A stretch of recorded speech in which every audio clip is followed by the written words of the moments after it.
I wanna be a producer with a hit show on Broadway. You're listening to the Producer's Perspective Podcast with your host, Tony Award winner, Ken Davenport. Hello, everyone. Welcome back to the Producer's Perspective Podcast. I'm very excited to have as my guest today, playwright Kirsten Childs. Welcome, Kirsten. Thank you, Ken. Happy to be here. Kirsten is the author of The Bubbly Black Girl Sheds Her Chameleon Skin, Miracle Brothers, Fly, Funked Up, Fairy Tales, and more. She's won an Obie, the Kleban, the Larson, the Richard Rodgers, the Gilman Gonzalez Follow Awards, and just about every other award out there for writers. Sounds nice. And she's also a professor at NYU's Grad Musical Theater Writing Program. Yes. But as esteemed of a writer as you are, that's not how you got your start. You started as an actress. Is that true? Well, actually, I started as a dancer. A dancer? Yes, and actually a modern dancer. That's actually what I graduated from college as a modern dancer, and I came to New York, and I actually was performing down in Alphabet City with a writer who you might know. Her name is Intozaki Shange, and I did choreo poems to, music and listened to people doing, I danced to spoken word artists and music, and I had a blast. So I started as a modern dancer, and one day someone said they were doing a touring version of a Broadway show, Chicago. And I went, and I knew nothing at all about theater. I'm from Los Angeles. My high school, my junior high school, my elementary school, nobody did musicals. But the musicals that I loved were the ones that I grew up watching on television. So the one advice someone gave me was to sing loudly. Oh, sure, yeah. That's how you get to Broadway. That's how you get to Broadway, sing loudly. You weren't a singer at all? You were a dancer? I was a dancer. I never took singing lessons ever, but I like to sing. I mean, who doesn't like to sing? So I went to this audition, and I, in my cutoff tights and my Hermes sandals and my baggy leotard, and just said, "Woo, I'm here dancing on the stage of a Broadway theater. This is exciting." And I sang a song to the director and loudly, and it was a 20s song called Goody Goody. I don't know if you know that song. So you met someone who set you back on your heels, goody goody. So I was just singing it shamelessly, flirting with the director and saying, "I hope you're satisfied, you rascal, you." And he was laughing. And I got that gig. And that director happened to be a little someone named Bob Fosse. So that is my career in musical theater. That is how it started. I knew absolutely nothing about musical theater, but I loved it. That's the best way to go into things, when you don't know a thing about it, because you weren't nervous. No stakes fear. Have, right? No stakes. Yeah. If you don't get it, you just go back to dancing to spoken word. Absolutely. Next thing you know, you're working with Fosse. That's it. How was that experience? It was actually really wonderful. What I really admire about him, and everybody that worked for him, is the level of work. And, we're not even talking about the talent. We're not talking about, all of these other things. It's just the commitment to work. He was kind of a workaholic, and all the people that were around him were workaholics. And if you were not one, woe to you. But you didn't have to be the best dancer. You just had to try. You just had to try your best to do the work. He admired and respected that. He respected people on their various levels of, ability. But if they were trying 110%, that was what was important. At least that was my experience with him. I can't speak for everyone, but that was mine, and I highly admired him. So when did you make the transition to being a writer, and how did that come about? Yeah, I did a lot of shows, and unfortunately, during big part of my career as a performer, it was sort of in the era of the AIDS epidemic. And so I lost a lot of friends, and it became very difficult for me personally to be a performer. But I loved the business so much, I just wanted to find another way into it. And also, I was performing as It was when I did the all-black version of The Boys from Syracuse at a regional theater. And that was actually the first time I had been in a show where pretty much everyone was a person of color, because I had been like the token black person in Chicago. And what struck me was the level of talent in terms of acting that I had never witnessed, because pretty much black performers were either doing the all-black version of a show that was formerly created for white people, or they were doing a musical review, or it was just one black person in a show of mostly all white people. So here I was watching all these people doing this incredible work, and I thought, there should be shows that reflect the experience of the people in this show. And so I thought, I'm going to write a show, and I don't care if it's really bad. It will be my first attempt to try and write something that speaks to my experience.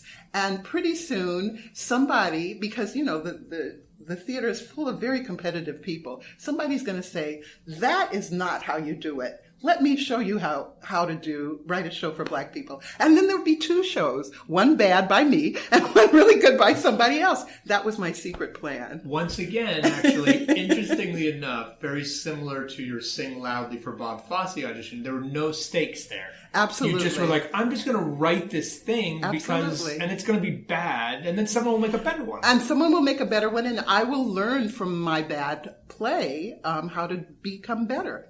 That was always the plan. And what was that play? It was actually a version of the Odyssey, but set in World War II. It was going to be about black soldiers, and one person was going to experience an Odyssey coming back home to the States after fighting in the European theater of war. And was it good or was it bad? Oh, it was terrible. It was totally terrible. I mean, maybe I could come back and look at it now, but it was terrible. But what it did was it helped me learn how to write lyrics. It helped me to see that it wasn't that easy to write a musical and that I needed to get help. And so I, learned from that. So what happened to it? So you wrote it and you were like, oh, wow, this is hard. Did it get up? Did something happen? Oh, no. What happened was that I sent it in as an application to the Graduate Musical Theater Writing Program, and they saw something in it, and so then I became a student there, and then I learned more about the art of writing musicals and the craft of writing musicals. Can I ask what age you were when you went through this transition? You can ask. I don't mind you asking. I hope you don't mind me not telling you. Nuts. It just feels, what I love these stories of you were pursuing a totally different career and had a very successful career. I did. And then I did. So I have two questions about that. Mm-hmm. You could have kept performing. Obviously, there were some personal issues going on. It was very difficult for you, but you could have kept doing that. But you decided to take a step back and go back to school, which is really hard for a lot of people to do. What do you think gave you the courage to do that? Well, it wasn't that hard of a thing for me because I was also taking acting courses. I mean, I've just always been, both my parents were teachers, so I just figured I'd be studying and learning throughout my whole life. So that never caused any kind of fear. I was actually eager to learn the tools to help me. But what was interesting is once I started writing, I actually knew that I had found what I was looking for my whole life. I actually remember, I think his name was Ted Hooks. He had like a restaurant. Do you know Ted Hooks? It was a very, very well-known, I believe he was a restaurateur. And I remember him saying to me, do something, Kirsten, do something. And I knew what he was talking about because even though I was performing and I was doing well as a performer, it wasn't really grabbing me the way that once I started to write and once I started to see people inhabit the characters that I was writing, that it wasn't like that until that moment. I was doing something. Was it challenging for you to start telling people you were a writer after many years of being a performer? It was not, because I was always hiding. When I was a dancer and I was trying to be a musical theater performer, I never told anybody I was a dancer. When I was a musical theater performer and I was trying to be an actor, I never told anybody I was a musical theater performer. When I was a writer, I never told anybody I was an actor. I was always hiding who I was, which is really stupid, but there you have it, you know. But it also was smart, because there were certain people who had bad attitudes towards people who were not in their particular part of the business. And so I was very cagey and very scared. And, you know, as you get older, you just don't care as much. So I'll tell you all, I was a dancer, I was a musical theater performer, I was an actor. You know, I did a film or two. And I was an extra in a lot of films, but, you know, I actually did, you know, movies. Would you go back and perform now? You know, I am so happy performing in my house, creating characters. That's enough for me. Is that how do you write and act stuff out? Oh, yes. I am young people, old people, men, women, animals, whatever it is. I think my acting career has helped me sort of inhabit these characters, you know, sort of so that I can see how they interact with each other, how they come to determine what they need to do in the story. We've had a lot of writers on. I don't actually think anyone has talked about whether they talk to themselves when they write. So I'm fascinated by this. Is that how you compose dialogue, or do you write and then go, oh, I'm going to read this aloud and hear how this goes and try to be this character and this character? It's a combination of things. I really can't answer that. If it just feels right, then it feels right. That's, you know, when I'm talking and it just feels like that's actually organically right, then I don't mess with it. Other times I put it down and I go step away and then I come back and take another look. You know, it depends. Obviously, you were a fan or are a fan of the NYU program because you're back there now teaching. Yeah. But think back when you went to school there, what was the biggest takeaway you got from the education? Like, if you only had one lesson to take away from your education, what would that have been? I think, well, it's hard to put in one word, but I would say there are some things about collaboration that are, to me, gold. It's a way of trying to communicate with somebody who is not you, but how you're both working on the same project, and how can you find the way to spark each other's imagination, but yet merge your imaginations into a piece of theater, a piece of art. I think to not think it's one person's way or the other person's way, but both of your ways. How do you communicate that, but still maintain your strong, you know, convictions about what the piece should be? I think they teach you, if not that, a way to do that more, a way to try to do that more effectively. And I think that's valuable. So what was the first show of yours that you saw up on its feet in front of an audience? It was Bubbly. It was? Yes. Because that's, of course, where I remember you bursting on the scene and me rushing over to Playwrights to get a ticket. Oh, my. So how was that for the first time when you saw a show up and in front of an audience? What was that experience like? Well, I have to tell you, I enjoyed it in rehearsals. But when there would be an actual production, Tim Sandra will tell you, he's the head of Playwrights Horizons, the minute it was intermission, I would run to his office because I just couldn't be around the audience. And so my mind was not on the piece unless I was hidden way up in the back where nobody could see me. Then I could actually look and see what was going on. But it was so intimidating at first to have other people in the room that had nothing to do with the process actually experiencing the show. It was made me ill sometimes. Really? Yeah. What were you concerned about? Just because, well, maybe because Bubbly was pretty much about me. So perhaps people would be like, oh, what kind of person is that? Or, oh, that sucks. Those kinds of things. I mean, that's real, But as it turned out, they didn't feel that way. So I had a happy ending for that. Yeah, for sure. Do you still feel the same way when you see shows? No, actually, now I can see, and it's very valuable to see when people are shifting in their seats and, and when they're leaning forward. Now, having had a few of these under my belt, I can actually, separate myself as a writer to sort of see how the audience is feeling. And I look forward to it, actually. Yeah, you have to, right? To learn from their response. But then again, they're not Bubbly and they're not me. So these other musicals. So I can actually go, oh, they're not, they don't like this, but that's okay. It's not that they don't like me. I know that's really silly, but that's real. What about reviews? Do you read reviews? I do read reviews, and I've been reading reviews ever since I was a performer. So, I mean, sometimes they're helpful, sometimes they're not helpful, sometimes they're devastating. But the thing that sort of keeps me, together about them is the people that are writing the reviews are writing them for the audience that is reading their paper or their magazine or whatever. And they have to be true to that. That might not be the audience I'm creating this musical for or this piece of theater for. And if I have to believe the good, I have to believe the bad. So I don't have to believe either one of those things.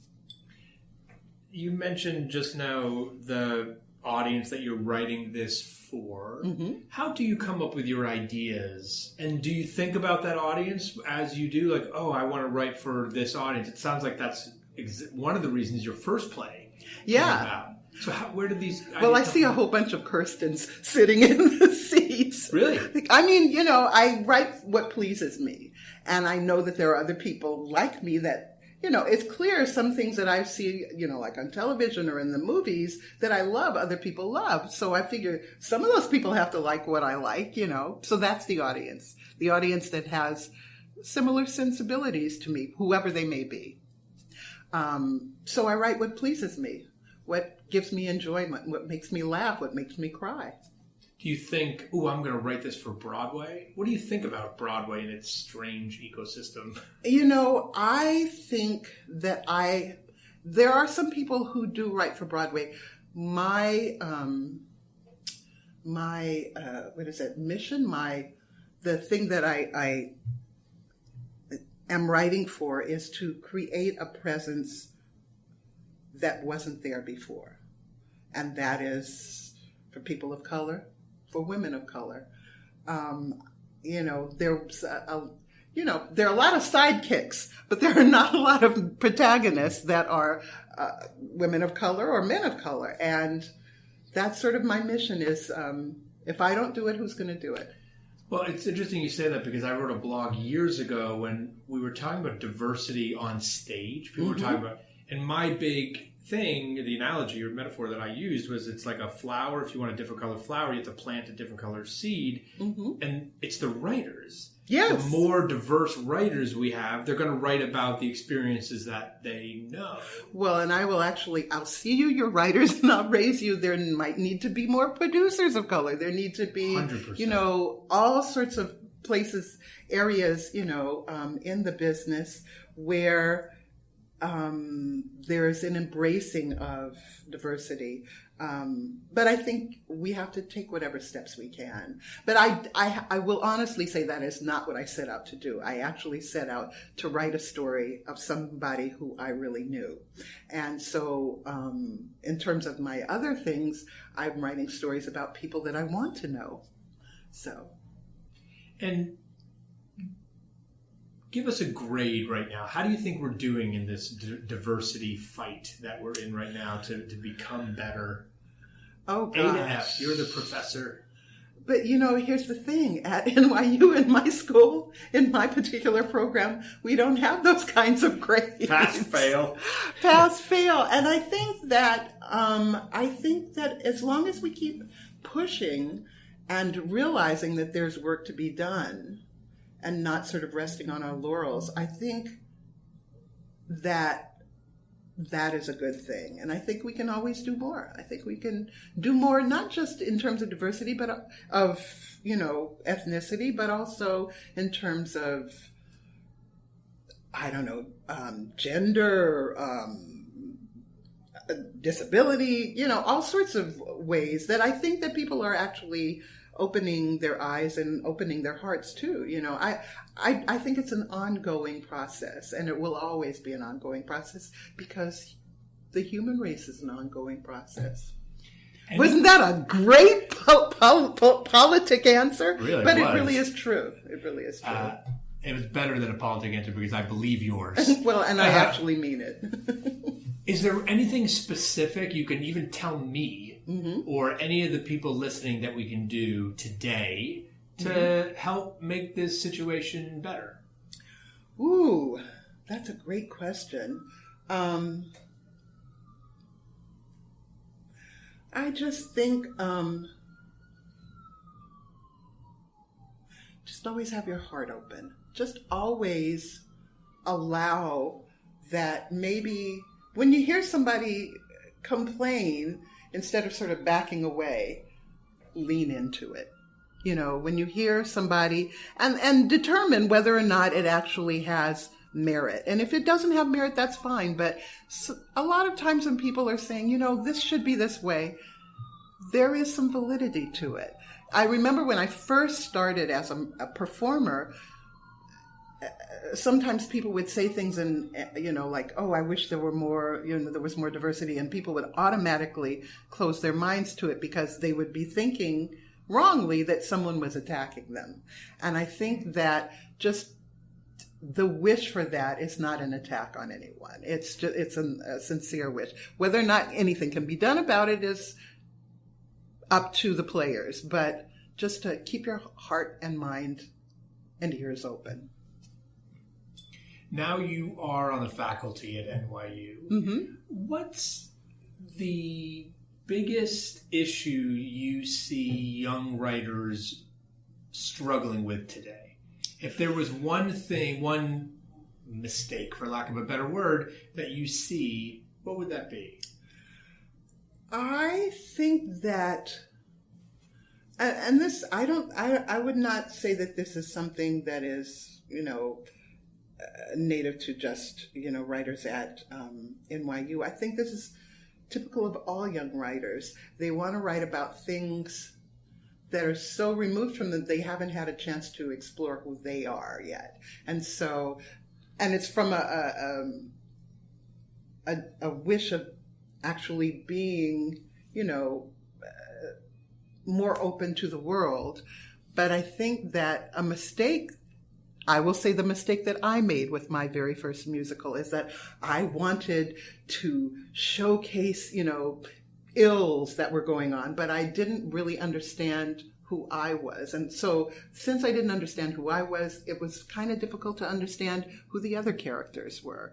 And I think if you don't start from your own truth, sometimes it's a little difficult to craft a story around characters that you don't quite understand. Does that make sense? Yeah, totally. I actually was thinking about Jonathan Larson there in, what eventually became the remodeled, Tick, Tick, Boom. But he was writing about him turning 30 as a composer who was trying to succeed. And of course, that show really didn't go anywhere. But it wasn't until later that he was able to do Rent. And I think a lot of young writers come out of the box trying to write Les Mis or West Side Story, and they can't yet. They can't yet, but you know what? They might as well do that, because how do you learn except through your mistakes? So do it. I actually don't think it's a problem. I think it's good to make those mistakes. I think you should be dreadful at the beginning, but also just really get into the dread and then have somebody help you figure out how to craft it into something beautiful. How do you deal with when something you do now doesn't achieve the success that you thought it might? You finish something, you're like, this is amazing, this is great, this is going to be the one. And then if it isn't that, how do you go through that process? You seem to be a very open-hearted person. Yeah, you don't know me. No. what can you do? I mean, the truth of it is, if you really believe in something, then it's not, it maybe doesn't work for someone else, but if you know that it works, the test of time will tell the truth. And I don't have any business bemoaning that. I need to work on my next project. So that is exactly what I'm doing. I mean, it's a hard lesson, but we were talking before this started about James Lapine, and I remember I did a show and it didn't get the greatest of reviews, and I still believe in that show, which I won't say which one it is. But I remember James was so nice. I talked to him and he said, "Welcome, now you're here." How can you argue with that? That actually, made it a little bit better. It didn't make it completely okay, but it made it actually a lot more than a little bit better. What do you think of the current musicals on Broadway right now? You think, give the current musicals a grade. How is the American musical doing? Gosh. I think that there are some incredible musicals. And I think some are not as interesting to me, but I will say that they're pleasing to the audience, because I go to the theater and I see people who are having a great time at ones that I'm not particularly having a great time at. And then there are ones that I'm having the most wonderful time at that people are having a great time at. And then there are also ones that I love that other people don't love. So I don't know. It's hard for me to grade. It's really hard for me to grade. You're so nice. Well, I just know how long it takes to craft these things and how much love people put into them. So who am I to judge, beyond my personal preferences for musicals? Who am I to judge what's the best? I don't know. I respect and admire everybody for putting in the work. And there's a lot of, as you well know, there's a lot of work in a musical. Okay, my last question, which is my genie question. Okay. I want you to imagine the genie from Aladdin comes to visit you. Oh, okay. To grant you one wish. Mm-hmm. Now we're going to have to really dig into how nice you are or not. Okay. What's the one thing about the industry, about the theater industry, that actually makes you mad, that makes you angry, that drives you crazy, that gets you frustrated, that could make you flip up this table, knock the microphone over, that you'd want this genie to wish away in an instant? Wow. I guess it's not that it makes me mad, but it's disappointing that there is not a diversity. Speaking of, critical reviews, that there's not enough diversity of criticism that has the power to determine what, survives on Broadway and or off Broadway, and what doesn't. Because everybody has it's not a question of people not, reviewing whatever, but that people have the power to make and break a musical based on their particular way of looking at the world, their particular worldview. That is disappointing because I know that there are different audiences for different shows. And sometimes people don't appreciate what's there to be appreciated because they don't know it and it's not their personal reference. And frankly, it might make them a little uncomfortable in a way that they're not even registering that it's making them uncomfortable. So I think that is my most, I wouldn't say it makes me angry, it's a source of frustration and disappointment. Yeah, because I don't like to get angry because it's a waste of my energy. I knew we'd get that answer from you. Well, thank you for that, and thank you for your positivity. And thanks to all of you for listening out there. We will see you next time on the Producer's Perspective Podcast. Look out, Broadway.